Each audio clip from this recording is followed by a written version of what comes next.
Would you like me to seduce you? That's it, man. Game over, man. It's game over. Of all the gin joints in all the towns in all the world, he walks into mine. Why is the rum always gone? Frankly, my dear, I don't give a damn. It's a trap. Every town has an Elm Street. Trust no one, Mr. Miller. Nice night for a walk. Groovy. It's Christmas time for the Celluloid Fiends, Mama Cooked Tofurkey, and Collard Greens. Hey guys, welcome to a holiday edition of the Celluloid Fiends podcast. Thank you as always for tuning in. We really appreciate it. And we'd also appreciate if you went over to the iTunes store and left us a rating as well as a review. And if you haven't already done so, go ahead and subscribe. And when we put out new episodes, you will get notifications so you can download those and start geeking out with us over film. So you can follow us on Apple Podcasts, Spotify, Stitcher, wherever podcasts are available. We have our podcast listed there.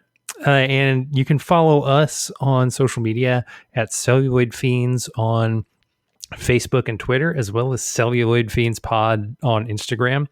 And if you want to follow me, your host, Moe Long, you can check me out at Mitchell C. Long on Twitter and Instagram.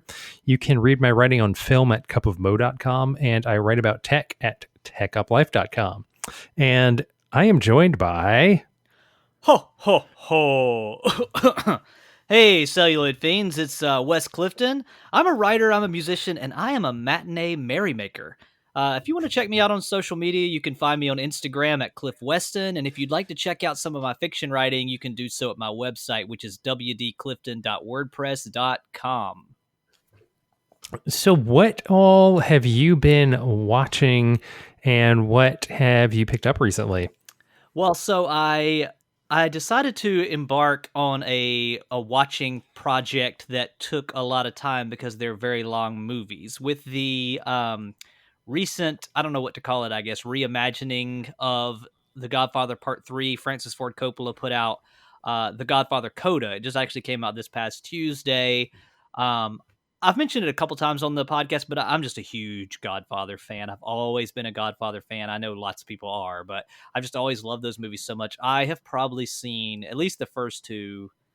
I don't know that it would be an exaggeration to say that I've seen them 100 times each. I don't know, but I've seen them a lot of times, and I really love those movies. Read the first novel, and I even love Godfather 3. I've always been a Godfather 3 apologist, but I haven't watched any of them except the first one in quite a few years. And so knowing that The Godfather Coda, or I should give it the full super long title, The Godfather Coda, The Death of Michael Corleone, was coming out, I embarked on a rewatching of all those movies. So I rewatched all three Godfather movies and then watched... Actually, I've only watched the first half of Godfather Coda so far. It's long, and I've been watching our movie for tonight. But so a big Godfather watch for me recently, which took a lot of time. How long is The Godfather Coda? It's slightly shorter than the original Godfather Part 3, meaning it comes in at just a little over 2.5 hours. Those movies are so long. The first Godfather, I think, is pretty close to 3 hours. The second one is 3.5 hours. And Godfather Part 3 was pretty close to 3 hours. But this new one, they actually trim it down a little bit. The idea is the Godfather Part 3 has always been really controversial. People have made a lot of complaints about it over the years. I think some of those complaints are unfounded or at least exaggerated, because I think there's a lot to like about Godfather 3.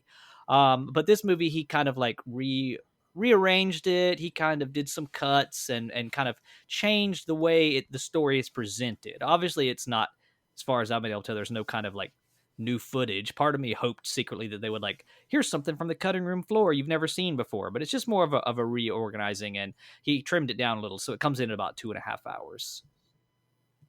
That's pretty respectable. Yeah, pretty respectable indeed. But it's cool, and like I say, I just really love that film. I think it's been unfairly demonized over the years, and so I would encourage people to check out this new version of the movie. I will give that a watch, and I've been meaning to actually go back and rewatch the Godfather trilogy, so maybe I'll make a weekend of it and watch those, and then Godfather Coda.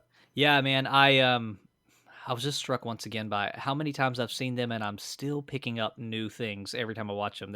They're very complex. But after all that, I found some time to watch a film by another director that I really love. I've talked at length about my love of Lucio Fulci on the podcast, but I don't know yet that I've really discussed my love of John Woo, the Hong Kong film director John Woo. And I really love his films. I've told you many times that I'd like for us to do one, hopefully pretty soon on the show. But I caught up with his, as far as I know, most recent film. It came out for Netflix, a Netflix original, I think 3 years ago now, maybe just 2, and it's called Manhunt. And it was pretty great. I really liked it a lot. I mean, it doesn't.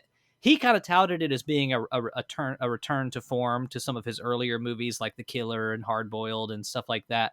A return to form from his stuff that he made when he came to America, like Con Air, not Con Air, Face Off, and Mission Impossible 2, and things like that. But this one, it was a return to form much more so than those films, but it wasn't quite like his old stuff, but I really enjoyed it a lot. It's John Woo, so there's lots of doves, there's lots of slow-mo, there's lots of gunfights and cool jumping around and extreme violence. It was a really great film if you like Hong Kong cinema. I need to check that one out. Still on Netflix, so anybody who's got Netflix can watch John Woo's Manhunt. I'd really recommend it, especially if you love John Woo. I mean, like I say, it's not going to be as good as like Hard Boiled or The Killer or something like that, but it was a good film. It was very enjoyable. And then in terms of pickups, I haven't really picked up any movies per se, but I did pick up the Cruel Jaws novelization that came out from Severin Films a while back. Severin released Bruno Mattei's Cruel Jaws, which is just a blatant Jaws ripoff film, which I'm into really trashy cinema. So I actually haven't picked up the Blu-ray yet, but I wanted to, just in case it became increasingly rare, I wanted to snag the novelization that they did. A guy named Brad Carter, just to shout out the author, did a novelization of Bruno Mattei's Cruel Jaws, and it was released by Severin. And I really wanted to have that on my shelf beside of my novel of Jaws. So now I have that. And I also picked up the not a physical copy, but a digital copy of a particular score and soundtrack, which we will talk about directly. And Bruno Mattei, I believe, also directed Shocking Dark, which Indeed. was that Terminator Aliens ripoff. Yeah, Bruno Mattei, I'm not really as knowledgeable about his career as I am about someone like maybe a Fulci or something, but yeah, pretty much that's his oeuvre. Is these really trashy exploitation films that for some reason I just find so fascinating and enjoyable. So hilariously, when I was looking at the show notes, I saw Manhunt, and it said John Woo's Manhunt, but I misread Manhunt at first as Manhunter. Very different film, I was super confused at first. Yeah. This was a pretty recent film. It is based on a novel, but the novel's name is in I think Japanese, and so I don't really remember what it is. But yeah, it's cool. It's good movie. So what about you, man? What have you been watching and picking up and stuff? So I'm really excited because I actually picked up a few Blu-rays, and I feel like the last couple episodes that we recorded, I hadn't picked up anything on physical media. I've just been kind of watching a lot of stuff off of my shelf or from my streaming service watch lists. But I recently finished watching The Haunting of Hill House, the Netflix series. Nice. And I really enjoyed that, and then started The Haunting of Bly Manor, which I'm most of the way through, and I've been loving that as well. It's very different. I think you watched both of those. I did, yeah. This year, I watched them this year. And yeah, so it's very different than Hill House, but it's still kind of in the same vein in a lot of ways, and they're very stylistically similar, so I've liked that a lot. I've started watching some Christmas movies just to kind of get in the holiday spirit. Mm-hmm. So I watched Home Alone, Gremlins, The Santa Claus. I also watched The Long Kiss Goodnight. Just kind of a good little mix of some Christmas films, some more traditional and classics, as well as a few kind of more unconventional films thrown in there. And then in terms of pickups, I snagged The Man with Two Brains. Oh, My favorite year, The Hidden, and The Thing from Another World. oh, So that package should be getting here sometime soon. So that'll be a fun series of films to watch. so you're talking the Howard Hawks the thing. Oh yes, Have the you seen it? I don't remember if I have. I think I have. I'm gonna admit that I have not seen it, and I've always kind of wanted to, but I never have. So I'll be curious to hear how that is. I know I've never owned a Blu-ray of it, so I'm hoping this one has some good extras on there that I can kind of watch after the film. And I'm thinking I might make like a weekend of it or something and watch The Thing from Another World, The Thing, and then The Thing. Yeah. It's I probably should. I just realized I probably shouldn't have admitted having never seen that on the podcast. But it is what it is, man. That's honesty right there. Yeah, it's okay. I mean, I feel like there are a lot of films that most other people have not seen that you have seen. So yeah, I feel like it all balances out. You can't only watch stuff that's considered a classic. You got to delve into those hidden gems as well. Yeah. Got to have a well-rounded knowledge of film. Yeah, I always tell people, you can't watch them all. You can't watch them all, but I would like to watch that one. They're not Pokemon. Films are not Pokemon. You cannot watch them all. Yeah, they're not Pringles. That's once you pop, you can't stop, right? So they are Pringles because once you pop, you can't stop. Oh yeah. Once you pop the popcorn, can't stop that either. It's true. And now, our feature presentation.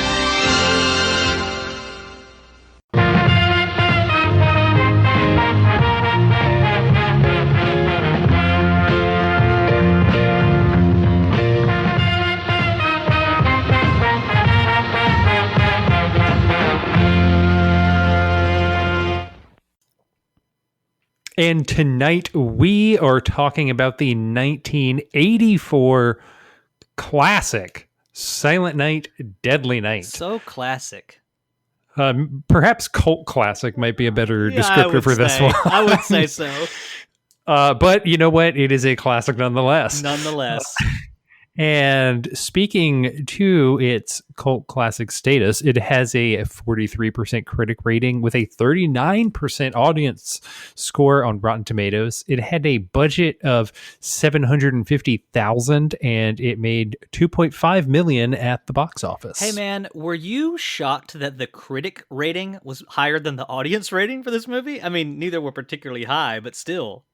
I was astounded. I mean, granted, like you said, they're not that far off, but still, I kind of expected that the critic rating would be a lot lower, particularly after seeing the feedback that several very renowned film critics actually gave this film. Yeah, it was demolished at the time.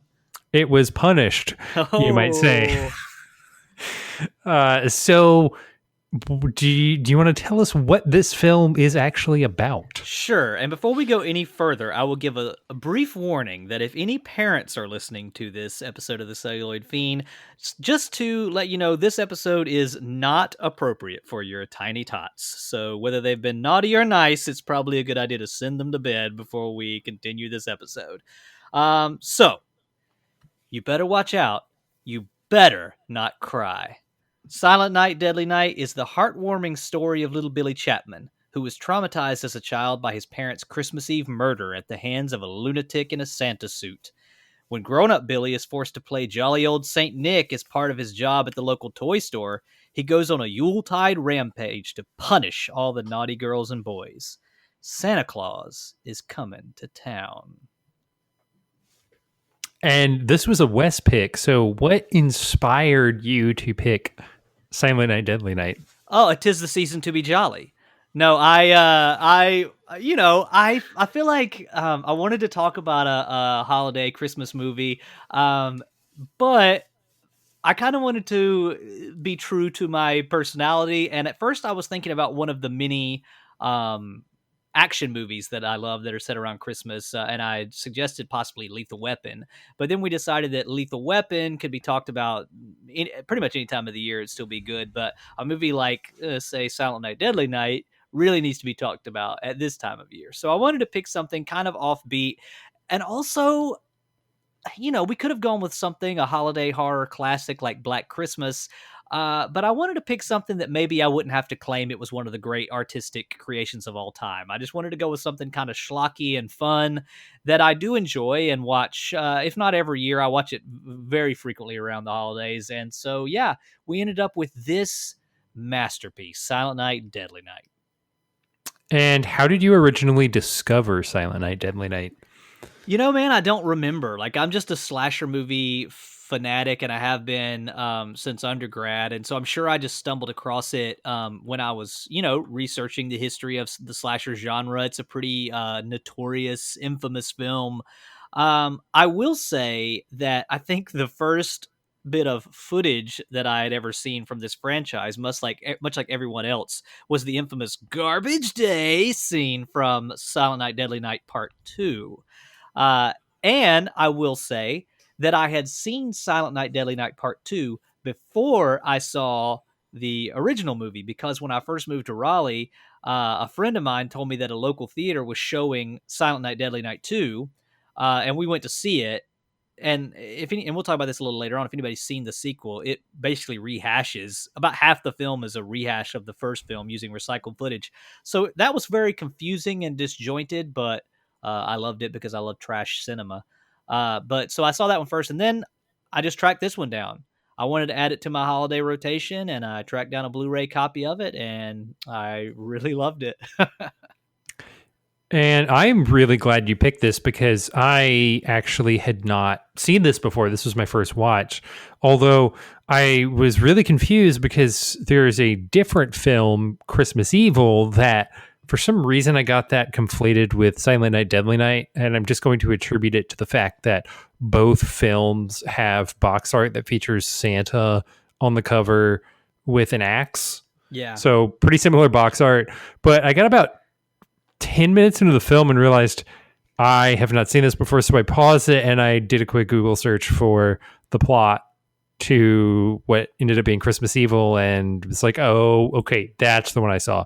Also a really good Christmas slasher film, and would highly recommend checking that one out. In fact, I think it could make a good double feature with Silent Night, Deadly Night. Yeah. But yeah, this was my first romp through Silent Night, Deadly Night, and I'm thrilled that you picked this one. Yeah, I'm glad. And I was actually pretty stoked when you texted me and told me that you'd actually not seen it before. I know you told me that you had thought that you had. And then when I found out that you really hadn't, I was pretty stoked because I love hearing people's initial reactions to movies like this. So, yeah. Although there were the general plot, I mean, I think like pretty much most slasher films, Sure, you can yeah. sort of guess Absolutely. the trajectory from the onset. But I was still surprised by a lot of the specific things that occurred in there. And I'm assuming you watched the unrated cut, correct? I did. Yeah, my Blu-ray is, I actually don't have the Scream Factory release that came out a few years ago, which would be awesome. It comes with like I don't know if it's a Nika figure, but it's a figure of like an action figure of Billy in the Santa suit with all of his various accoutrements. And I don't have that Scream Factory release. I should get it. I have the Anchor Bay 30th anniversary Blu-ray, which I really love, and it does have the unrated. It has the unrated cut, and the footage that's been added back in, all the gory tidbits, is like a lesser quality print, which is kind of a trend. Did you see that version too? Yeah, and I was really confused at first because I was streaming it, and I thought is something wrong with my connection, because there was a very noticeable drop in quality. I mean, it got really dark and grainy. Yeah. And then after watching it, when I was kind of doing some research for show notes, I found out that there was an R-rated cut as well as an unrated cut. and that the footage had been restored, but it was of low quality. So that kind of explained it. Yeah, that's similar to. I wasn't as taken aback by this because that's the same way that my unrated version of My Bloody Valentine, the original My Bloody Valentine, when they put back in all the really graphic stuff, it looks like that as well. So I think that's just kind of a trend, and I'm really glad because if anybody knows about the history of slasher films, I mean, it's funny, they seem so tame compared to things that everybody watches now, like Game of Thrones and stuff. But at the time, they were really controversial, and a lot of times they were given severe cuts to be able to make it to theaters. And so I'm really glad that a lot of that footage is being recovered and being restored into the films, even if those parts that were excised are of lesser visual quality now. It's just nice to be able to see those films as they should have been. Yeah, I agree. I was not really bothered by the drop in quality. I was just kind of surprised at first and a little confused. I think if I'd known that going in, I probably would have been able to expect that a little bit more. And the Anchor Bay Blu-ray has a little warning at the first, so it tells you as soon as you start it. So that's what I wish they would do that on all the streams so people would know, because that's the Anchor Bay Blu-ray explains it very briefly at first. I'll tell you who was surprised by it. I was listening to the commentary track with a lot of the production crew, and they seemed very taken aback by it. They just couldn't figure out what was going on with that drop in quality. I guess nobody warned them what was going on. But the fascinating part is, even though the film quality is pretty poor for a lot of the restored scenes, the effects are actually pretty phenomenal. Yeah. Like surprisingly good considering the modest budget that this film had. And the rest of it looks great too, except for those, the only parts that are lower quality are the really kind of gory parts that were put back in. The rest of it actually looks pretty good in the restored version. Absolutely, and it's a pretty bare bones film insofar as effects for the most part. It's mostly, I would guess, just kind of filmed on sets or on location, and relies on mostly a lot of decor. But then when there are those moments with effects, they're just fantastic. Like there's that one scene when one character, Denise, played by Linnea Quigley, is killed and she's impaled on some antlers. Yeah. And the antlers, you actually see them poking through the skin before they pop through. And it's this really gruesome kill. But I mean, the effects are more realistic than even a lot of kind of CG kills that I've seen. Yeah, and that's one of the restored bits, obviously, that would not have made it into the R-rated cut. Because like you said, you see those antlers like pierce her stomach. What's funny is there was an interview, an audio interview with the director Charles Sellier, I think I'm saying that right. And he tells some things that the rest of the production crew dispute. And so one of the things that the director says, he claims that they made that kill up on the spot. That at first Billy was supposed to kill her with his axe, and that they just kind of thought on the spot they saw these like great lights that were on set and they could do some stuff with shadows. And then he was like, well, we can have her impaled. But the production crew disputes that. They're like, no, that was in the script. One of them said that they had the original shooting script still and it was there. And they were like, you'd have had to have the plastic torso to do that effect with. So I tend to fall on that side, that it must have been scripted from the jump. Yeah, it did. I mean, that seems like it would be so much work to kind of do an impromptu kill like that. Yeah, but it's awesome. It's a very infamous scene from this movie. Yeah, and this is a very controversial film. Very controversial. In fact. And a lot of that derived from the killer Santa Claus. Yeah, people freaked out. People, parents especially, freaked out. Which is a little weird because I think it was it Tales from the Crypt? Yeah. That preceded this and actually had a killer Santa Claus. Yeah, right. There's a segment in the original Tales from the Crypt film, which I think I have that somewhere in the show notes, but I think it came out in 72? Was it 72? Yeah, in 1972. And there's a segment called And All Through the House that features a killer Santa. And I've actually not seen Christmas Evil. You have, if I'm not mistaken, Christmas Evil, which preceded this film by about 4 years, has a killer Santa. Am I right about that? You are correct in that. And that came out in 1980. So yes, that preceded this by 4 years. So I'm not, I don't really understand why that particular aspect of this film created such a stir. But based on my research, as far as I can tell, the thing that made this movie such an outrage was the advertising campaign. The trailer that featured a killer Santa Claus and the poster art that featured Santa's arm coming up out of the chimney with holding an axe. They weren't particularly precious about who that went out to. The trailer aired during football games. It aired during family-friendly programs like Three's Company and Little House on the Prairie. So little kids were sitting around watching it and were just horrified, apparently. And so then they started getting all these complaints from parents, about they're saying, my children are terrified of Santa Claus now because of this movie. And it just spitballed. It ran into, there was already uproar about slasher films.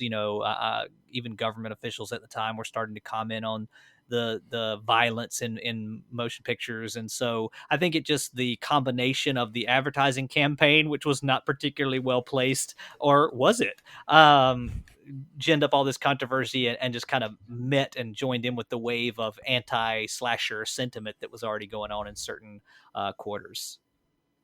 And the really interesting part about that is it kind of mimics the plot of this actual film, which is that there's this young kid, Billy, and he has a fear of Santa instilled in him at a young age. The seed is sort of planted with this visit to his grandfather, who is in a mental institution and will not speak. He hasn't uttered a word in quite a long time. And while the parents are out of the room and Billy's with his grandfather, the grandfather warns him that Santa Claus is going to punish him if he's been naughty. And then on the drive back, this killer Santa guy dressed up as Santa Claus holds up a convenience store, shoots the cashier, pretends his car is broken down, stops the family car, and Billy sees his parents killed by Santa Claus. Yeah. Pretty rough. Christmas Eve for a young boy to have. And it's all like this perfect storm where his mom had just said something, I don't remember exactly what it was, but something not particularly nice about the grandfather for when they found out that he scared the kid, and the kid was like, you shouldn't talk bad about old people. Santa Claus, that's naughty. Santa Claus is going to punish you. And then the mom's like, Santa Claus doesn't punish people. And then this all happened, which in his mind proved her wrong. It's all kind of the perfect storm of wrong circumstances. Yeah, totally. It was very coincidental in a lot of places. Right. But one aspect of that, which I enjoyed quite a bit, is sort of the psychological element that you see, because as I was watching the film and kind of mulling it over in my head while taking some notes, I was thinking about other slasher films, and oftentimes you don't really get a glimpse into the psyche of the killer at all. And in this one, you very clearly understand Billy's fear of Santa, as well as the reason that he has this very rigid notion of being naughty and the necessary punishment that being naughty comes with. Part of that is kind of what his grandfather says, but it's also inspired by his time at this orphanage, which is run by nuns, and any time that anyone misbehaves, they're punished. Yeah, and the Mother Superior is a pretty harsh, she believes in a pretty rigid and harsh punishment system, and she even at one point says something like punishment is good or something like that, to kind of inspire his sort of warped sense of morality.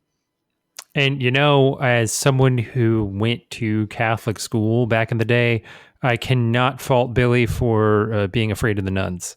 I did not have that experience, but in my head, I always would hope that it would be more like Sister Act than this. But yeah. Oh, hey, Sister Act, one of my favorite films. Also, The Trouble with Angels is another cherished classic with nuns in it. So yeah, no, that's there's some good nuns there. But the other component to this film that I found really intriguing is that the protagonist that we have is actually the killer. Right.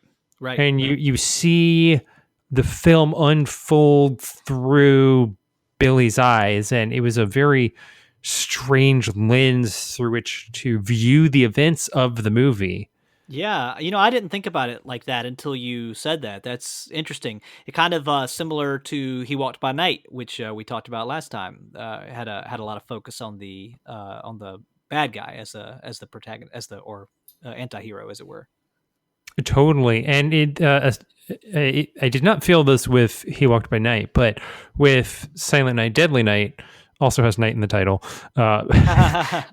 But with this, I didn't find myself in any way agreeing with Billy's choices, but I still was able to kind of feel bad for him as a character because he had this traumatic experience. That's interesting, man. I hadn't really thought about all the psychological aspects, and I was listening to that interview we were talking about with the director, which was really interesting to hear that, and then contrasted against the commentary track, which he was not involved in, but the writer was involved in, and I think one of the producers or executive producers, and Perry Botkin, the composer, and a couple other people were involved in the commentary.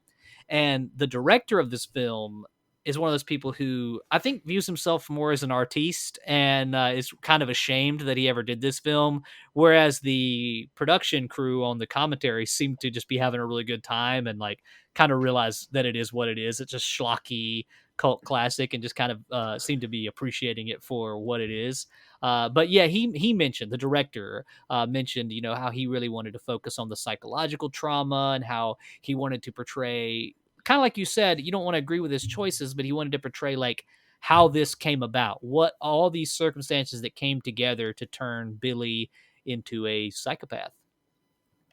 And I thought that was incredibly effective, especially when juxtaposed with kind of a lot of those mindless killers who are supposed to be pure evil, like, right.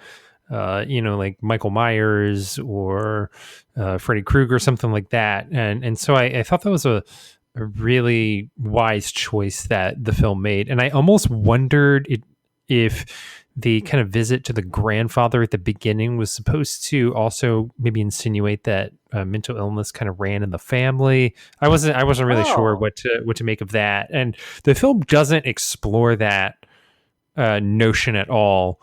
So I don't think there's necessarily an answer, but it was something that kind of stuck in my mind in that scene early on in the film. You had a thought-provoking take on this film. I feel like I watched it and I just am like, man, I love cheesy, trashy movies like this, and I feel like you're drawing out these deep insights about the film.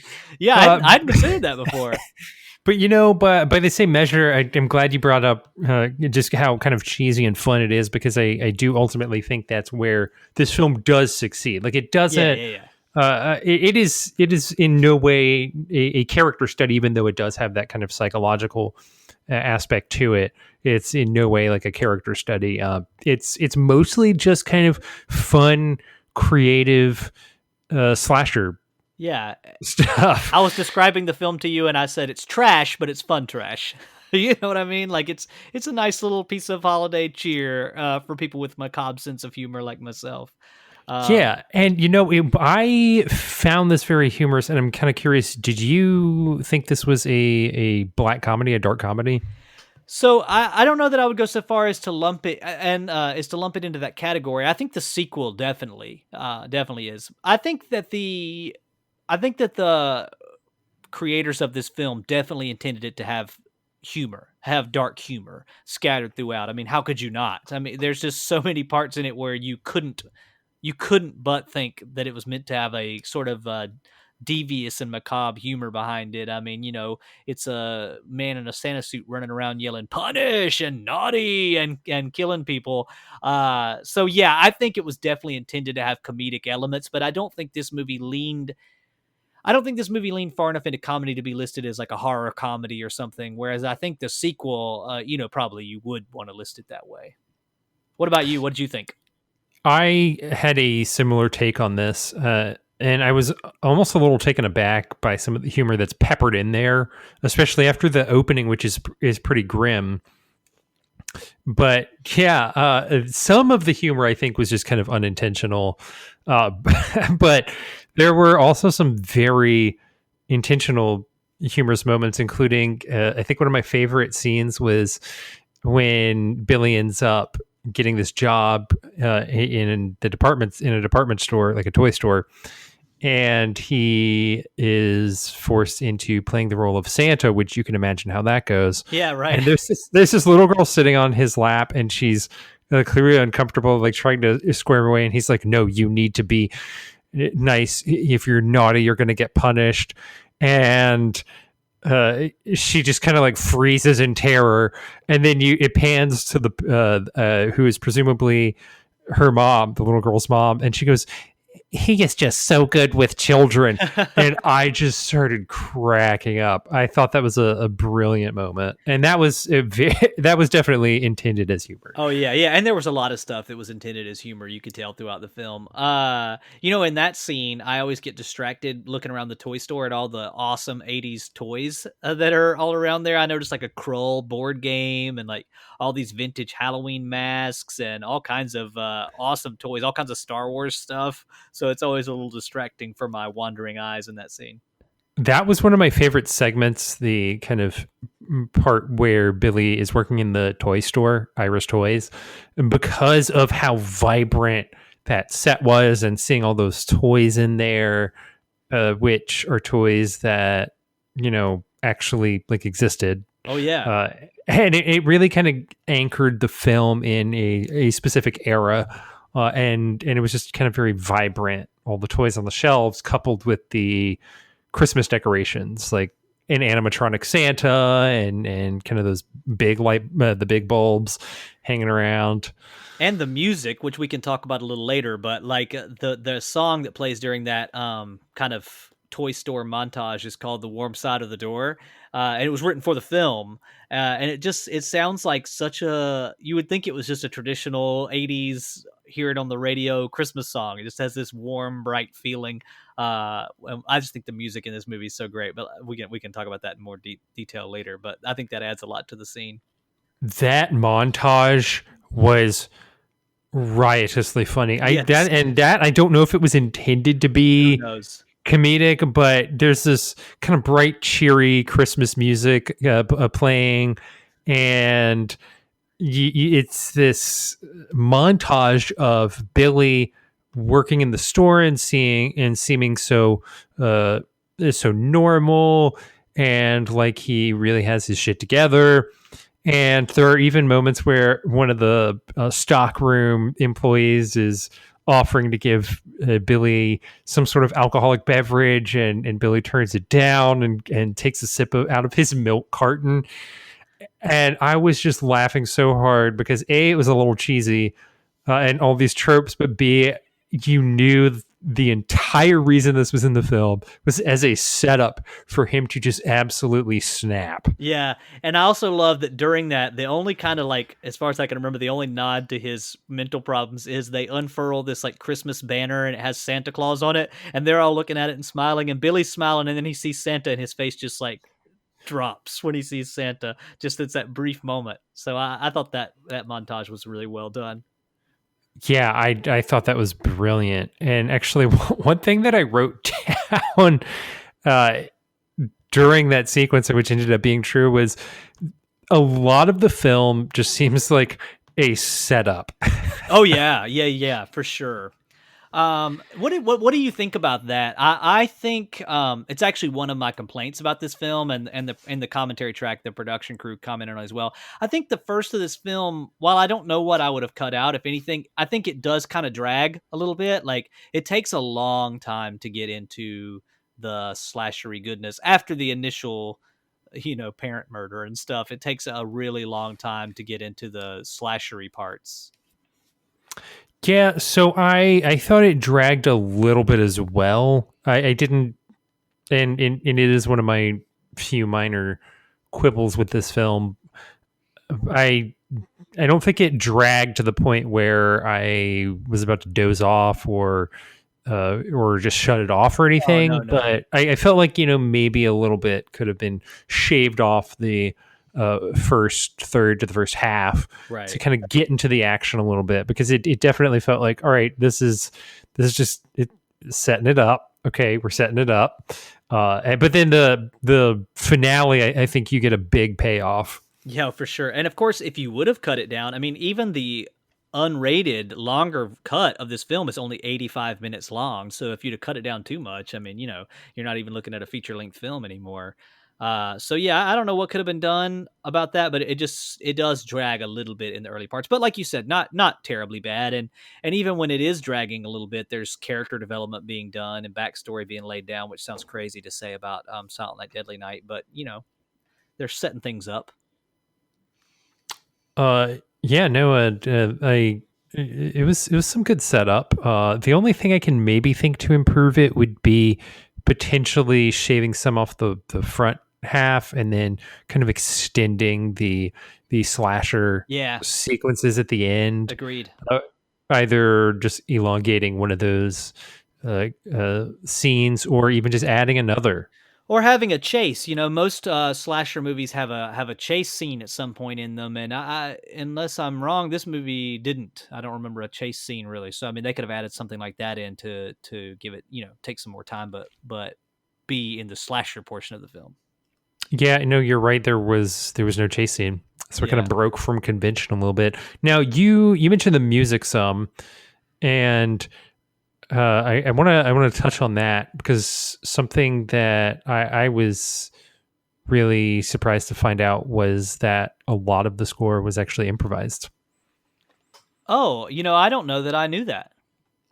Yeah, so the composer was Perry Botkin Jr., and reportedly he improvised a lot of the score while he was watching a work print version of the film on Betamax. Nice. Well, I'll say this then. He did a wonderful job, because I've seen a lot of 80s slasher movies. I love horror movies, but slashers tend to be one of my top favorite subgenres. And this score was great. I mean, it was top notch. It was better than a lot of its peers. I really liked. Well, I just love kind of like that. I don't know how else to describe it. That kind of cheesy 80s electronic score sound that this film had. In the commentary track, Perry Botkin mentioned that this was his first electronic score he had done. So I really like that sound, but I love the fact that it was like all this dissonant noise and like kind of classic horror stuff blended with sort of more Christmassy sounding sounds, not even necessarily Christmassy music for the score part, but just kind of Christmassy sounds and Christmassy sounding instruments mixed into the more horror suspense building type music. Yeah, because the holiday backdrop extends even to the score, which I thought was really brilliant, and I thought that helped to. I'm curious what you thought about this, but I felt like that helped to kind of elevate the film a bit, because admittedly it did have, for the time, kind of a lower budget, and there are some kind of places where you can see a dip in quality. Kind of, we mentioned the film quite literally is lower quality in those scenes that were restored, unfortunately, which can't really be helped. But I thought the soundtrack was very premium and kind of helped to separate this from a lot of the other low budget horror films and slashers that I've seen. You and I have both talked at length about our love of scores and how much we think they can add to a film, and I would certainly say that's true of this one. I mean, like I was just saying, it's one of the better slasher movie scores I can think of. I just really enjoyed it the whole time. I just thought it added a lot to the movie.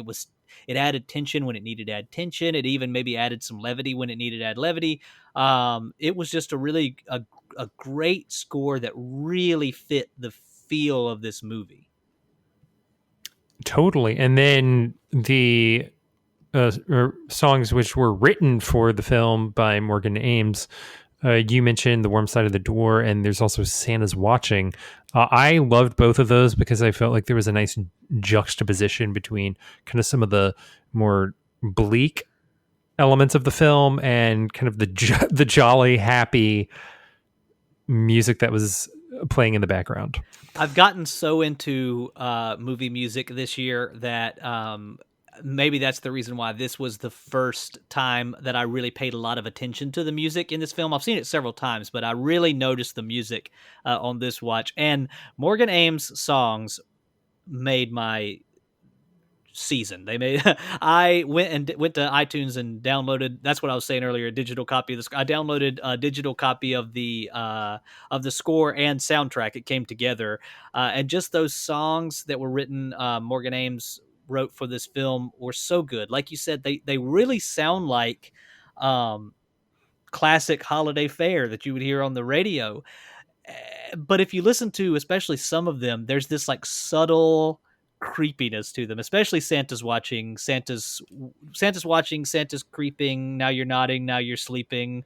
At one point it says, can you hear him in the night? And it says, have you been good for mom and dad? Santa knows if you've been bad. All this stuff. It's so funny. But if you weren't paying attention to the lyrics, it just sounds like a real Christmas song. And I just thought it was great. You know, she and her collaborators wrote 10 songs for the film. And so there's actually 10 of those songs that are all great, and they all sound kind of different on the soundtrack. And apparently they had intended to release it as an album, but it was the controversy sort of killed that concept. Oh, that's a bummer, because I bet that would have been phenomenal. And the Morgan Ames tracks kind of mimic the hidden genius of this film, which is that it taps into that idea of Santa, which, if you think about that in a vacuum, right? The concept of someone who knows if you're sleeping and knows if you're awake and knows if you've been bad or good actually sounds on paper kind of terrifying and stalkerish. And it I thought beautifully used that idea and kind of subverted the idea of the jolly fat Santa. Yeah, he watches you all the time. He comes into your house, whether you want it or not. I think that's probably why in more recent years, the concept of Krampus and Black Peter and stuff like that have become kind of more popular in American audiences, especially like American horror movie audiences. Yeah, I think you're probably correct about that. But with that, we're going to take a break, and then we will keep breaking down Silent Night, Deadly Night.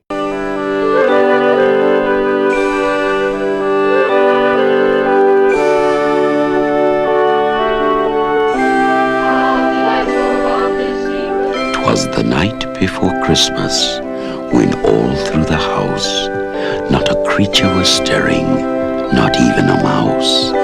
The stockings were hung by the chimney with care, in hopes that St. Nicholas soon would be there.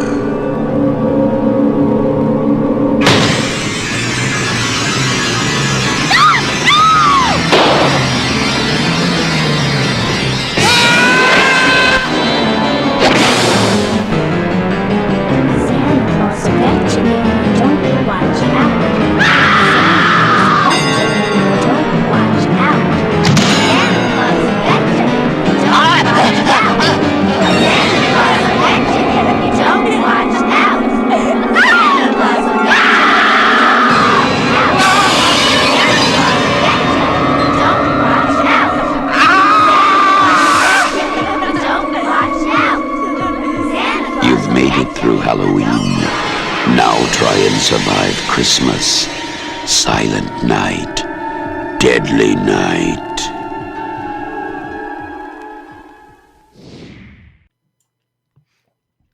Hey guys, we are talking about Silent Night, Deadly Night, the very controversial cult classic from 1984. Yeah, and I know we mentioned a little bit about the controversy earlier in the episode, but I wanted to kind of revisit a little bit because I don't think we delved really deep into the controversy, which is the main thing that people talk about when they remember this film.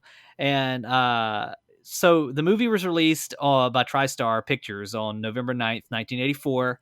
And as we said earlier, there was a lot of controversy and outrage almost immediately due to the marketing campaign featuring a killer Santa. People were upset. The PTA fought to have the film taken out of theaters. A group called Citizens Against Movie Madness arranged a lot of protests. There were protests outside theaters all across the country that were showing this film, including the East Coast premiere in the Bronx was picketed by protesters who were outside singing Christmas carols, which is a protest that I would have just really loved to have walked by and seen. And also I'll say that Siskel and Ebert condemned the film. Not surprisingly, they were very harsh on a lot of the slasher phenomenon, with Gene Siskel reading off the names of the production crew on air and with the message "Shame on you" and calling it blood money, all the money it was making. I know you're a big Siskel and Ebert guy. That's the reason why just part of me has always, I don't know, got my hackles up about them just because they were so harsh on slasher movies and I love them so much. Yeah, I think that's a fair critique of two of my favorite critics, but I do tend to really love Ebert because what he often did is he would approach his reviews of films from the perspective of a fan of that genre, which I think is really what you have to do. You can't compare the Silent Night, Deadly Night to like a Kubrick film. Right. They're apples and oranges. Like you have to think, okay, so how is someone who is a slasher fan going to appreciate this film? Yeah. Yeah. I mean, I do think. I don't think the movie is without its issues, which we'll get to in a moment. But I don't think it quite warrants reading off the entire production. They were similarly and cast list. They were similarly harsh on Friday the 13th. So and both those movies, especially Friday the 13th, have had quite a life since then. So, but anyway, so all this uproar caused the film to be pulled by TriStar from theaters 15 days after its release. It was later redistributed by Aquarius Films in May of 1985, but it had been out of theaters for all that time. One thing that I've always found really interesting about all this is that Silent Night, Deadly Night opened on the same day as Wes Craven's A Nightmare on Elm Street and actually outperformed Nightmare on Elm Street. Silent Night, Deadly Night pulled in $1,432,800 on its opening weekend. So it was actually outperforming Wes Craven's A Nightmare on Elm Street until it was prematurely pulled from theaters, which I just think is wild. I mean, at the time, people didn't know A Nightmare on Elm Street. And obviously, though Wes Craven had done some horror cult classics, he was not the name that he is today. So people would, nowadays we think of A Nightmare on Elm Street as just one of the big all-time great horror movies, but at the time it was just an unknown film. But I just find that fascinating that these two films came out on the same day and Silent Night, Deadly Night was outperforming Nightmare on Elm Street initially. And it's kind of cool to speculate about what would have happened if this hadn't been pulled. I mean, perhaps this would have gone on to have a franchise of the same caliber and same renown as Nightmare on Elm Street. Perhaps, think the roles would have been reversed. I think it's possible, but I will say, I mean, just fairly looking at the two films, I think a lot of what made this movie so initially successful was the controversy. People, controversy breeds interest, and I think people were probably flocking to theaters to see what was this movie that was causing all the uproar. If you look at the two films, I mean, A Nightmare on Elm Street is clearly the superior film, and so I think for that reason alone, it would have still, in the end, had more lasting staying power than Silent Night, Deadly Night as it does today, in my opinion. And that anecdote you told about the protesters who picketed and sang Christmas carols, one does have to wonder whether some of the Christmas carols they sang included Santa's Watching. Santa's Waiting. That I really feel like I'm going to add that one into my repertoire of holiday songs every year. But I wanted to read off. So the Blu-ray, the Anchor Bay Blu-ray, one thing that I love is they have a special feature called Santa's Stocking of Outrage, which is just a collection of various quotes and bits from reviews at the time that basically were just really shellacking this film. So here's a few of my favorites that I picked out. Licking road tar off of an automobile would be more pleasurable than watching Silent Night, Deadly Night. Not since Friday. Not since Friday the 13th, the final chapter, has there been such a repulsive piece of garbage. And then here's another. What quality of diseased mind does it take to perpetrate this hideous concept upon the public? Just avoiding going to see this film isn't adequate punishment for those who made it. Punish. And finally, I wanted to include this one just because we are a triangle-based podcast, and this is one from the Raleigh, North Carolina News and Observer at the time. So it says, Silent Night, Deadly Night is one of those rare films that should be graded according to blood type rather than content. Before this slasher film is done, 12 people have been murdered, 9 of them by a homicidal maniac in Santa Claus drag. People are impaled, beheaded, shot, garroted, stabbed, and axed. It's enough to make a vampire gag. Oh, those are some gems right there. Yeah, I love it. And I do feel like those reviews were pretty harsh, but like I mentioned, this film is not flawless. No. So before I delve into these, I do feel like I should preface this by saying I had a lot of fun watching Silent Night, Deadly Night, but there were several plot holes that just didn't make any sense. So to begin, there's that visit to the grandfather, and there's that warning from the granddad, which the grandfather says, have you been naughty or nice? Santa's going to punish those who have been naughty. And I was just kind of really confused whether that was something the grandfather actually said or something that Billy kind of imagined, because it just seemed way too coincidental, particularly because you knew it was going to be some kind of setup. Yeah. Yeah, I think it could be interpreted either way. I think the fact that he doesn't speak until he's alone with Billy, and then the fact that he's looking straight ahead, the same as he was when they left, after when the parents come back, I think could leave that open to interpretation either way. My own interpretation is always just that it actually did happen. The grandpa's just a loon, and he just chooses that moment for some reason to really give it to young Billy and scare him to death. But I could see that being interpreted either way. That's kind of that was my initial reaction and what I think was probably intended. But that's actually the scene that kind of sparked that idea for me about, perhaps there's some mental illness running in the family, and Billy's just imagining this, and there was some kind of subconscious fear of Santa already. Checks out, because he had. The sequel is the killer in the sequel is his brother, his younger brother Ricky. So spoiler alert. Sorry. Except the ending of the film, I think, very heavily implies that the brother is going to take up the Santa killer mantle. Yeah, and if you've seen this film, you've seen half of Silent Night, Deadly Night 2 anyway. So. It's a few other things that just were really kind of a little befuddling to me. So one was the killer Santa at the beginning that traumatizes Billy, young Billy. So he holds up a convenience store for the money and ends up killing the cashier and takes the money. And then he pretends that his car has broken down and flags down Billy's family as they're driving by. But then he doesn't wait for them to get out of the car.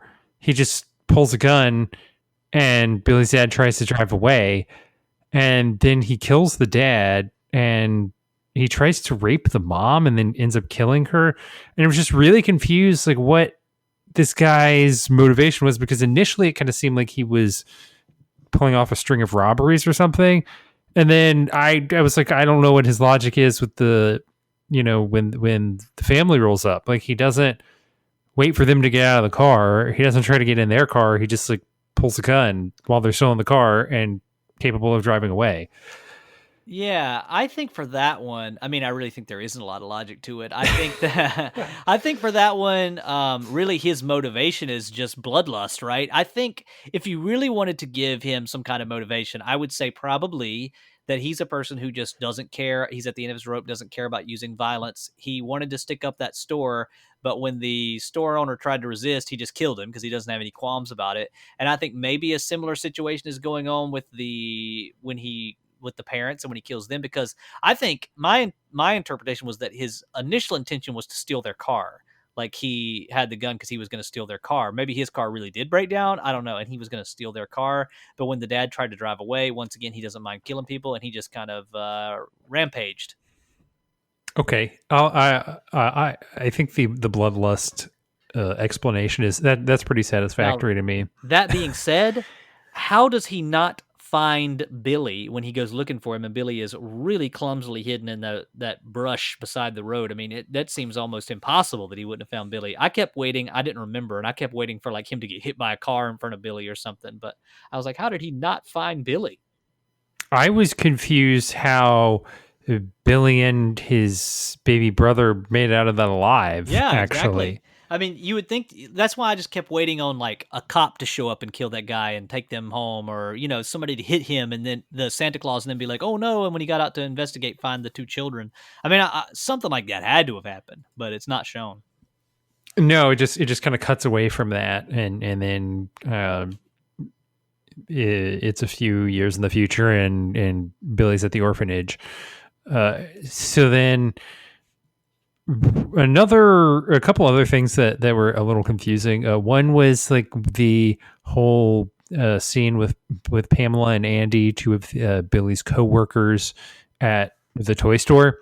So Andy tries to rape Pamela, and actually, while we're on this, I did not like all the rapey elements in the film, like at the beginning when Killer Santa, tries to rape the mom, and then with Andy. Yeah, I agree. I thought it was just kind of unnecessary. Well, I think that that's something that shows up for some reason a lot in these older exploitation type movies. I don't know why. Like you, it makes me very uncomfortable. I don't like it.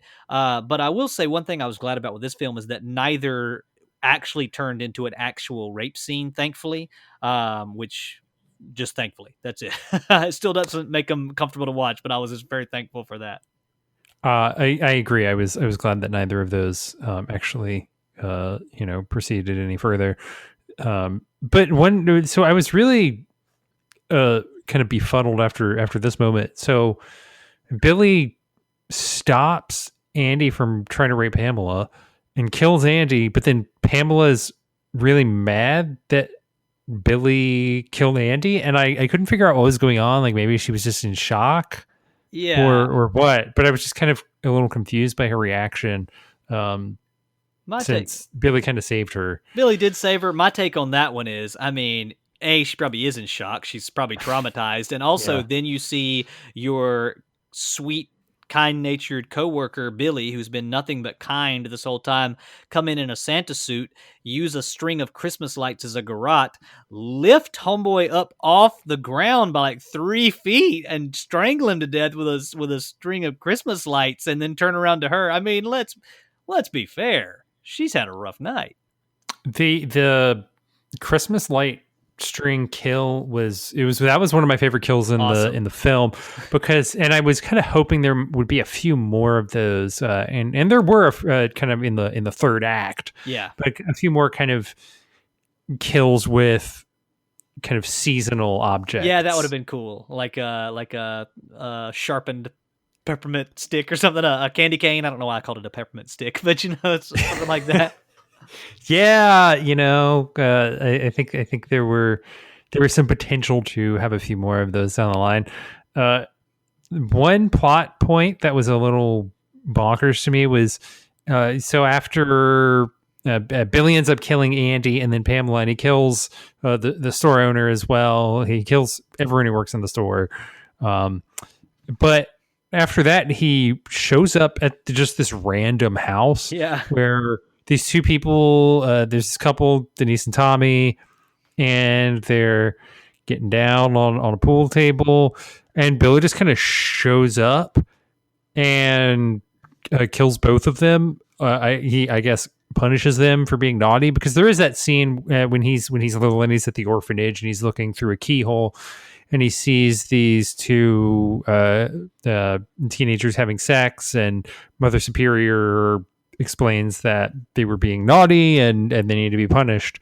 But how did he know that he would show up at a house where people were being naughty and he needed to punish them? I was just kind of unclear about that entire segment. Mo, he sees you when you're sleeping and he knows when you're awake. He knows if you've been bad or good, so be good for goodness sake. No, he I would say for that, that's just an excuse for them to have some killing. We should say that Denise is played by Linnea Quigley, the Scream Queen. Love seeing her in anything. I love any of these people who have just made sort of a career out of horror.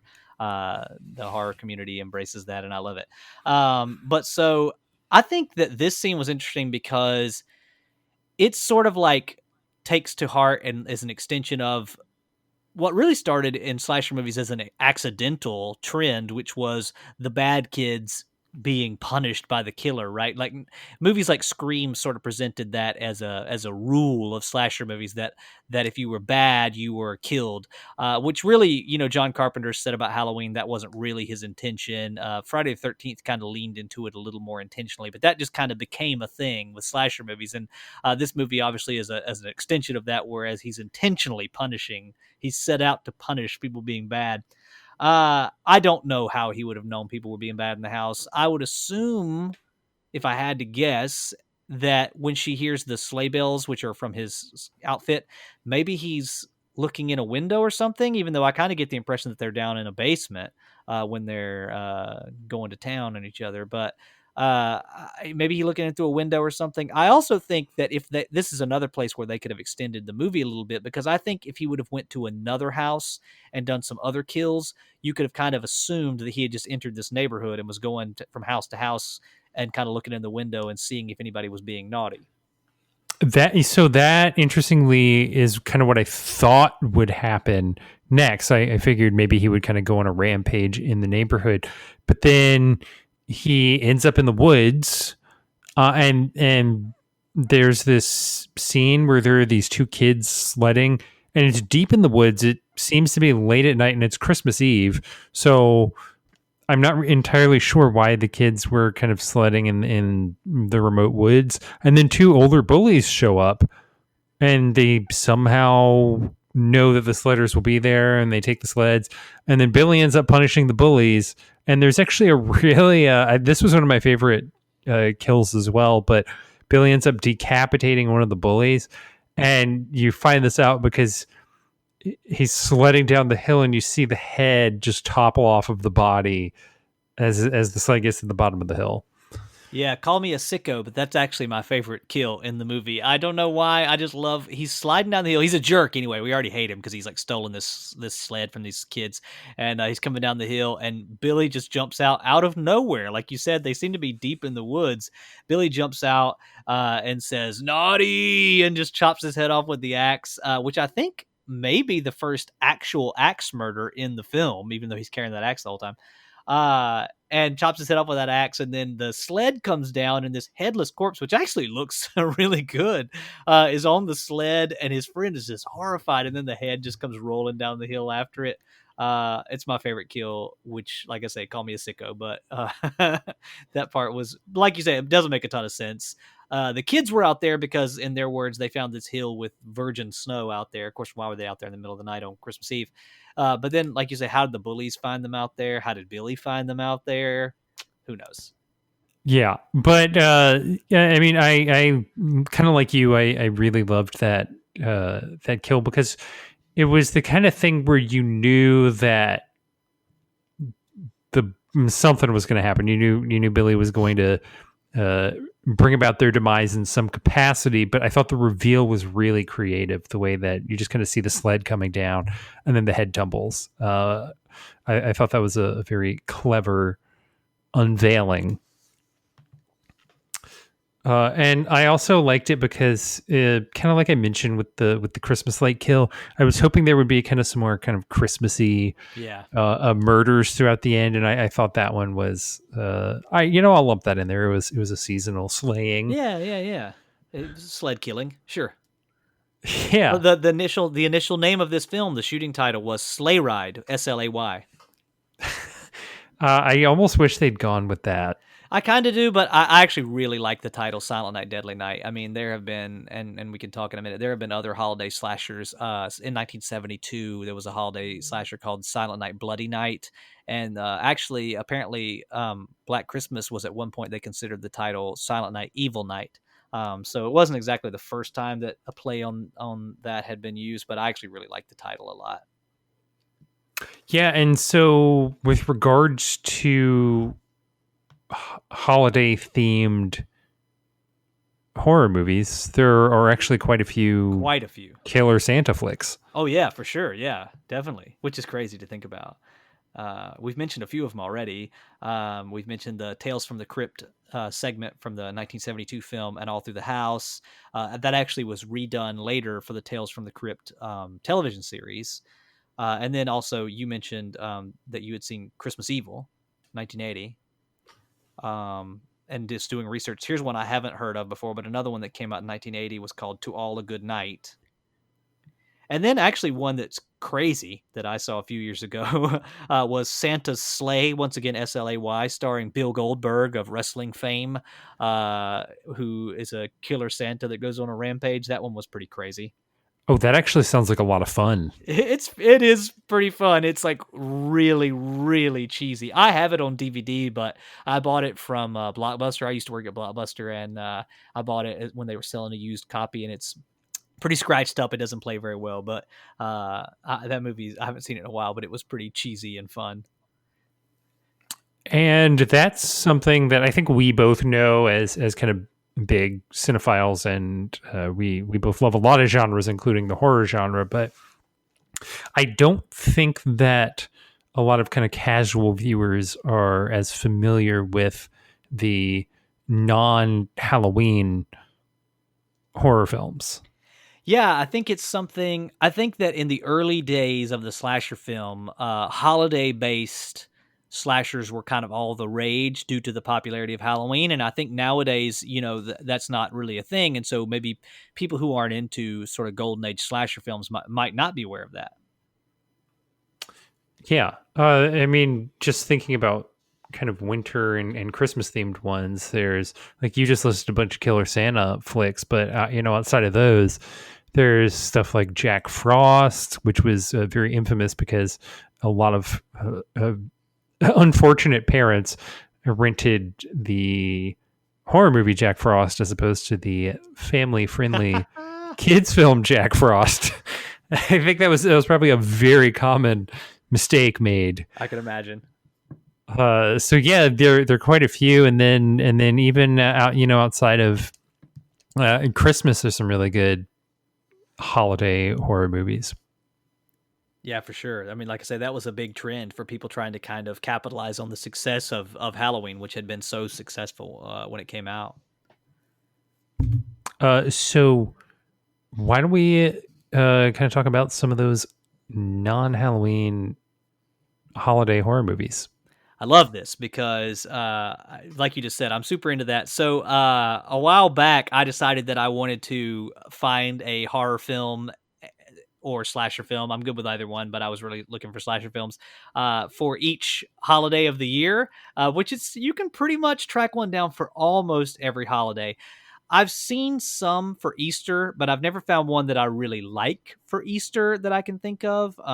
So I would love to be able to put that as another feather in my cap. But I did track down horror movies for almost every other holiday that I like. I won't list them all, but I'll give a top 5. And this isn't necessarily in order, even though I can easily say that the top one here is my fave, which is the original 1974 Black Christmas. Bob Clark, known to most for his Christmas classic, A Christmas Story, made this 1974 slasher film, Black Christmas. And I just really love that movie. You and I went to see it on the big screen. Was it just last Christmas that we saw that last year? I think it was. Yeah, and I mean, I'd seen it before many times, but just seeing it on the big screen was something special at the Retro Film Series. That's our obligatory retro reference for this episode. And it was just a really special experience. And I just really think that film is great. Preceded the slasher movie craze, preceded Halloween by a number of years. And it also stars John Saxon, who we lost this year, sadly. So that's a great film. I would recommend, the 1974 Black Christmas. I also really enjoy the original April Fool's Day. There's a remake later that's, but April Fool's Day, the original, I really like a lot. It's got a lot of people who were involved in other films that you may recognize from the 80s, including Amy Steele. From Friday the 13th Part 2. I won't say too much about April Fool's Day because there's some twists and turns that I wouldn't want to spoil, but if people have never seen April Fool's Day, highly recommended from me, but be expecting some twists and turns. I think they took people by surprise at the time and maybe disappointed some. I've never seen that one, so I will have to watch that one, but I'll probably try to wait until April Fool's Day to actually watch it. Yo, it's really good, in my opinion. It's one of those VHS covers that terrified me as a child. I know I've said on here before that I was not really a huge horror movie fan as a kid, but strangely, the department store Rose's in my hometown had a rental section at the front of the store as you were leaving. And I always remember as a little kid seeing on the shelf April Fool's Day, which has this girl. The cover has this girl walking into a party and she's holding a knife behind her back. And she also has like this ponytail braid that's actually in a hangman's noose. And it just creeped me out as a kid. And when I finally watched it later, it actually is a kind of comedy. It's not a comedy. It's a great movie, but it's got a lot of comedic elements and it's sort of a fun watch. And it has kind of a Friday the 13th feel to it. I really like that one a lot. Number 3 on my list, even though actually probably not number 3, it would probably be higher than that, is The Mutilator, aka Fall Break. I'm counting it because Fall Break is a holiday, and I just really love The Mutilator. It's one I came to a bit more recently, around the time I saw it not long before Arrow's wonderful Blu-ray release came out, and I've become obsessed with that film. I'm sure we've talked about it on here before. I've collected all this paraphernalia from that movie, autographs from cast and crew. Just can't say enough about The Mutilator and how much I love it. And we'll probably undoubtedly do that one eventually on the show. So that was number 3 on my list. Number 4, I'm going to put the original My Bloody Valentine. One of those great Canadian slashers set on Valentine's Day. If you can get the unrated version with all the blood and gore put back in, I highly recommend that. Also really enjoyed the remake of that movie. It was a 3D remake that came out, several years ago, many years ago now, but in the 2000s, the My Bloody Valentine. And then finally on my list, Blood Rage. It took me a while to track down a Thanksgiving horror movie that I enjoy. A lot of people talk about Thanksgiving. I'm going to go ahead and say it. Not a big fan of Thanksgiving. But Blood Rage, a.k.a. Nightmare at Shadow Woods, which is also available from Arrow Video, filled that void for me. It's a pretty twisted and cheesy, low-budget slasher film that features the memorable "That's not cranberry sauce" line. So Blood Rage. Also, I'm aware that there's another Thanksgiving slasher a lot of people talk about called Home Sweet Home, which I'll confess I own but have not gotten around to watching yet. So I have not watched Blood Rage. I know you mentioned it kind of before the Thanksgiving holiday. So I might have to watch that one next Thanksgiving. You'd like it. Yeah, that one's on my watch list for sure. So I also have a top 5 list. There might be a little bit of overlap in our lists, and this is in no particular order. So Black Christmas, the 1974 film. I mean, this is one of the movies, like you kind of touched on, Wes, that the horror or the slasher genre really owes a lot of credit to. I think Alice Sweet Alice may have come out a little bit before this or around the same time, but this is certainly one of the more impactful films on the slasher subgenre. I would also like to give a plug to the 2019 remake I don't think it was perfect. There were some areas where I definitely thought it could have been improved, but I liked the overall message that it was, trying to that it was kind of trying to give with it, and I thought it gave its own kind of updated flair to Black Christmas while still kind of giving a lot of nods to the original. I don't want to. Better. Oh, go ahead. Oh, no, what were you? Before you move, I don't want to cut in on you. I was going to say, now, I personally was not a huge fan of the 2019 Black Christmas remake. I can see kind of what you liked about it. I thought the first of it was better, and as it went on, it lost me more and more. I will say, though, you didn't mention, did you see or care for the 2006 remake of Black Christmas? I did see it, and I thought it was kind of fun and mindless, but Yes. it didn't resonate with me quite as much as the 2019 one, even though I did think the 2019 one was kind of flawed, particularly the ending. I thought just went like way overboard. Yeah. And I thought the first kind of 2/3 of it were a lot stronger.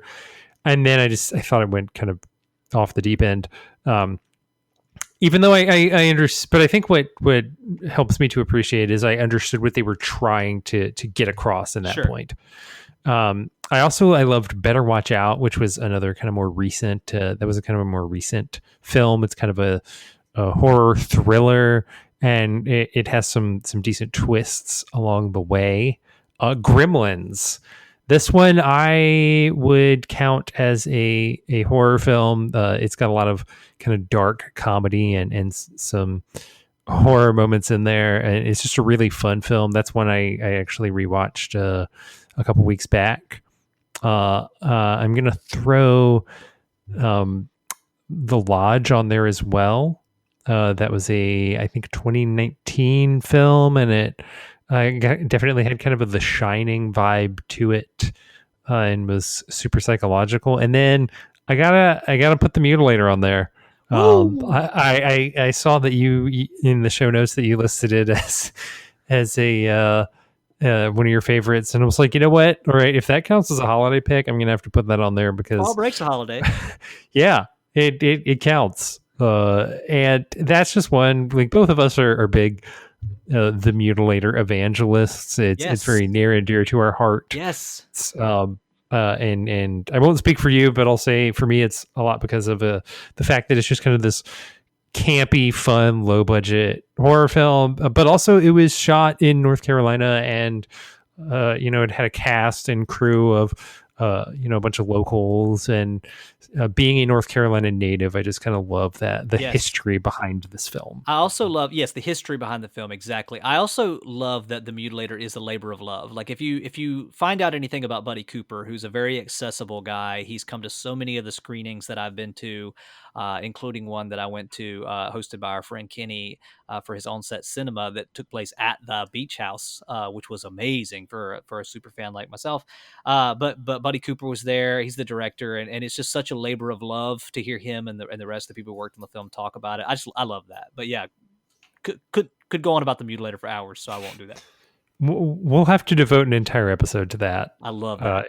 It is worthy of a Celluloid Fiends episode. But as I was kind of compiling that list of a top 5, it just kind of got me thinking about a lot of other holiday horror films and just kind of how many there are. You mentioned My Bloody Valentine. There was the remake of that. I Know What You Did Last Summer. I think you could even kind of consider that a bit of a holiday film, like The Summer Holiday. Yeah. So there are just a ton of like non-Halloween horror movies, and Christmas specifically kind of has quite a few. Oh, so many. Yeah. including like you said in recent years with Better Watch Out, and there was several others. I can't even remember all the names. I know Krampus was really popular a few years ago. So Christmas has kind of had a big comeback. Another one, honorable mention I should throw in that I really like is Happy Birthday to Me. It's another one of those Canadian slasher movies that's pretty awesome. Oh, was that I guess birthday. That counts as a holiday. That's a holiday. And then another kind of more recent Christmas one. I think that I don't know the timing on it, if it came out before or after Krampus, but definitely in the same vein as this kind of nouveau horror wave.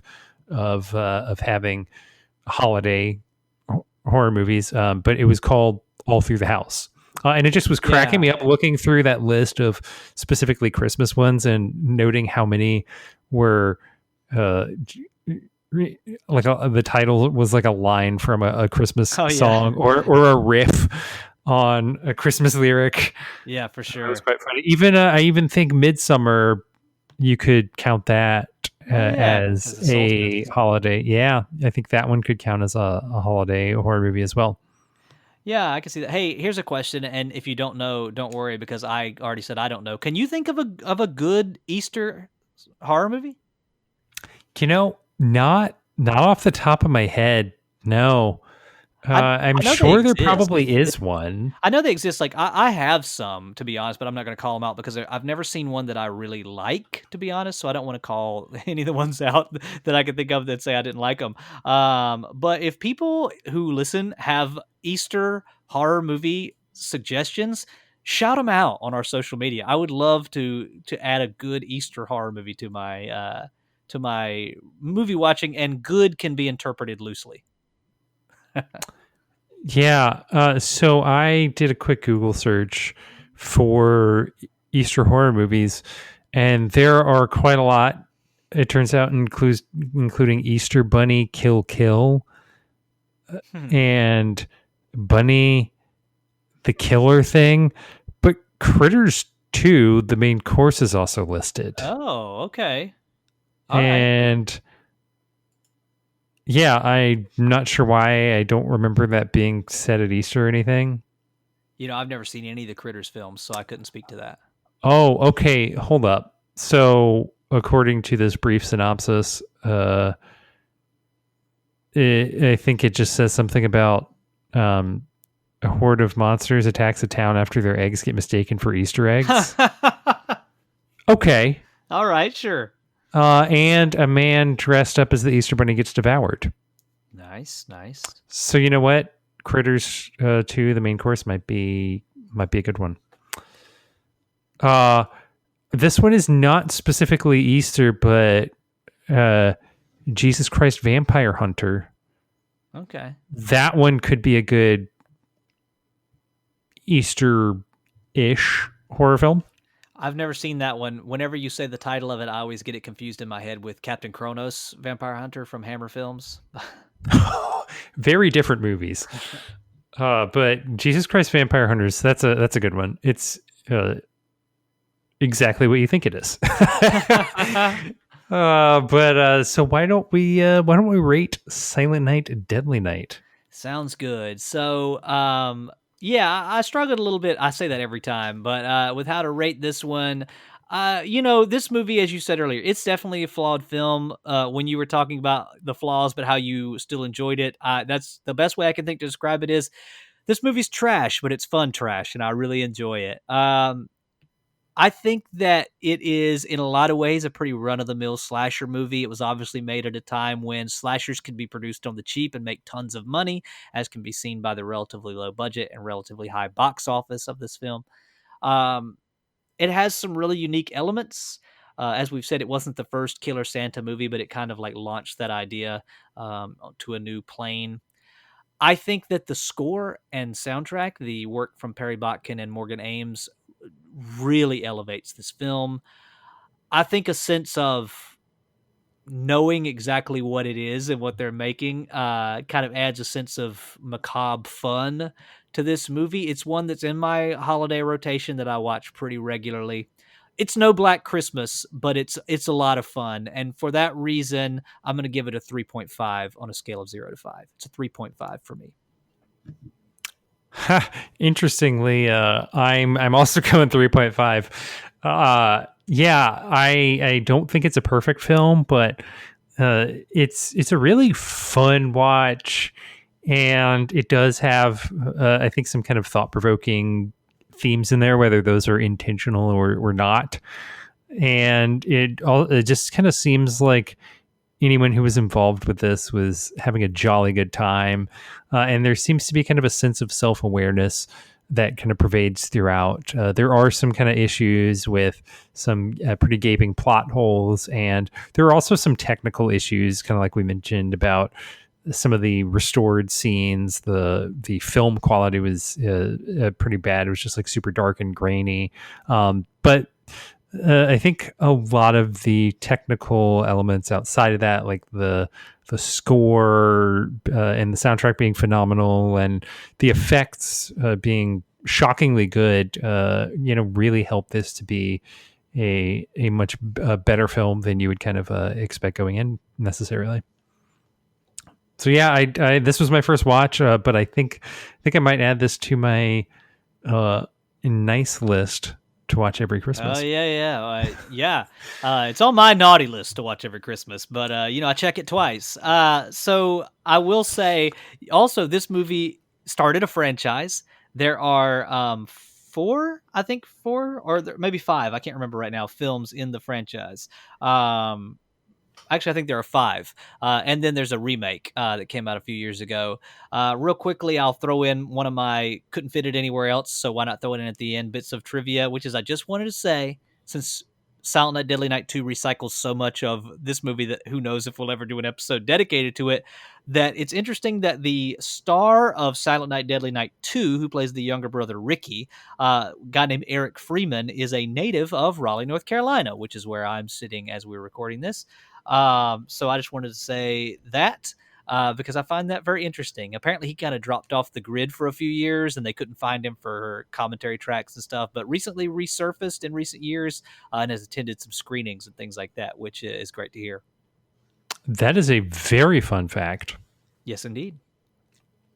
And I'm really glad you picked this one. So this was an awesome first time watch for me. And I liked it. I'm so glad. Yeah. It was kind of fun though, because I was actually surprised that it was a first time watch for me, because I was like, oh, I've seen this. And then that ended up being Christmas Evil. Yeah. Which I need to watch now so we can go back and forth on that. That's your homework. You'll have to watch that and tell me how it compares to Silent Night, Deadly Night. Yeah, but thank you guys for listening. We really appreciate it. And you know what else we would really appreciate? If you haven't already done so, head over to iTunes, leave us a rating, leave us a review, and go ahead and subscribe on the Apple Podcasts app or Google Podcasts, Spotify, Stitcher, wherever podcasts are available.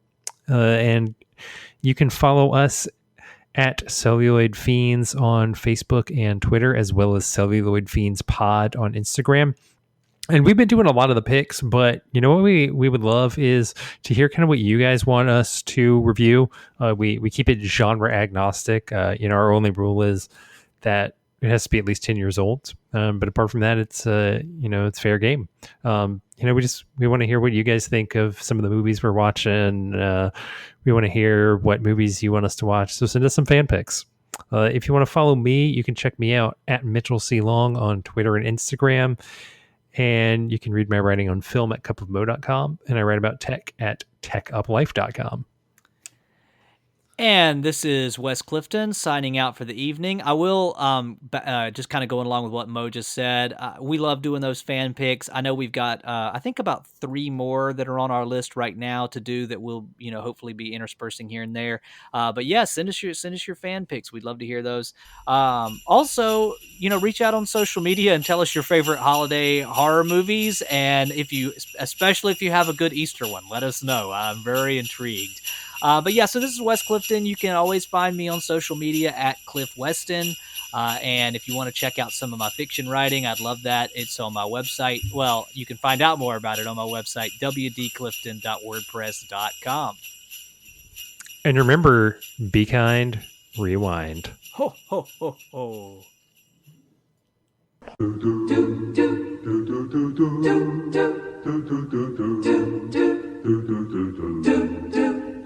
Santa's watching, Santa's creeping. Now you're nodding, now you're sleeping. Were you good for Mom and Dad? Santa knows if you've been bad. There might be a treat for you in Santa's bag.